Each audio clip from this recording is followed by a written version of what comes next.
Hi, I'm Tomasz Jerzyński. I would like to present to you the global survey of nicotine consumer organization.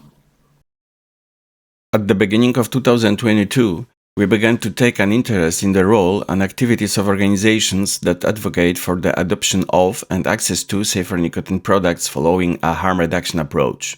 Other than some poorly conducted analysis of the Twitter activity of consumer organizations, we know that no research had been done into how many of these groups were currently active, nor how they were set up and run. We wanted to map the number of locations of this group, describe their structures, working methods, and funding, and reflect their achievements and the challenges they face. We believe it provides a unique glimpse into the world in which these groups are operating. The study clearly demonstrates the major imbalance in resources between these organizations and those opposed to tobacco harm reduction. But we hope it also provides these groups with an opportunity to learn from each other while gaining new insights into how the others are achieving their goals.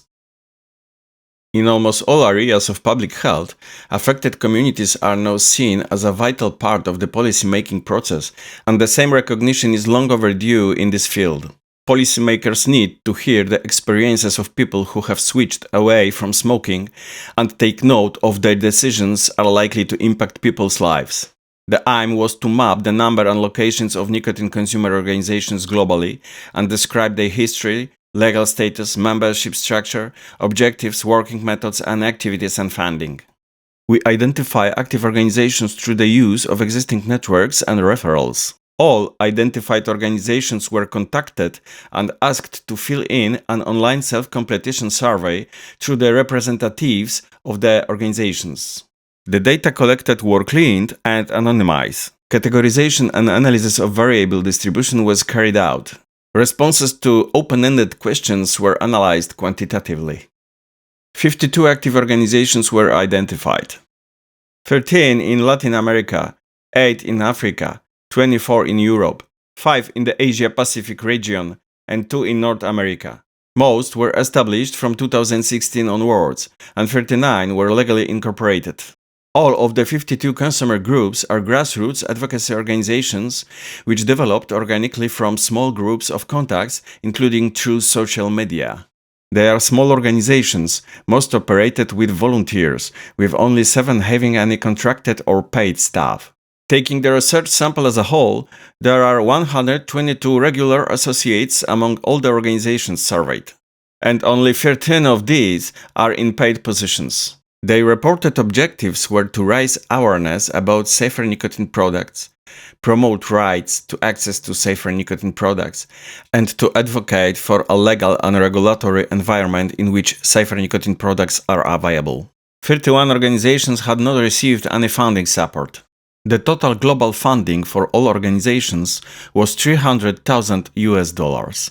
None reported receiving funding from tobacco or pharmaceutical companies. All pointed to important achievements in the public debate about safer nicotine products and tobacco harm reduction. The lack of resources is reflected in the views of the organizations about what they would require to operate more effectively, including more volunteers, funding, skills training, resources such as briefing papers and documents, paid staff, and own language resources. Or listed important achievements over the previous 12 months. From awareness-raising work, media coverage, protests, or social media campaigns, to more policy-focused activities, submitting evidence to government and regulatory consultations, taking part in public hearing, or speaking to elected representatives. These achievements are thanks to individuals' dedication and because they believe it's the right thing to do. Advocates do it because they don't want to see the products that helped them quit smoking taken away from them or from other people. There is a major imbalance in resources available to groups which are for or against tobacco harm reduction, thus muffing the debate in this space. Our study has shown that consumer organizations which advocate for safer nicotine products are run by enthusiastic individuals, most of whom have successfully quit smoking with the help of safer nicotine products. These organizations depend on the goodwill and input of a small number of core workers. They are extremely under-resourced and potentially fragile, and yet they report significant activity and successes in promoting tobacco harm reduction. Here, we have only covered part of the results obtained.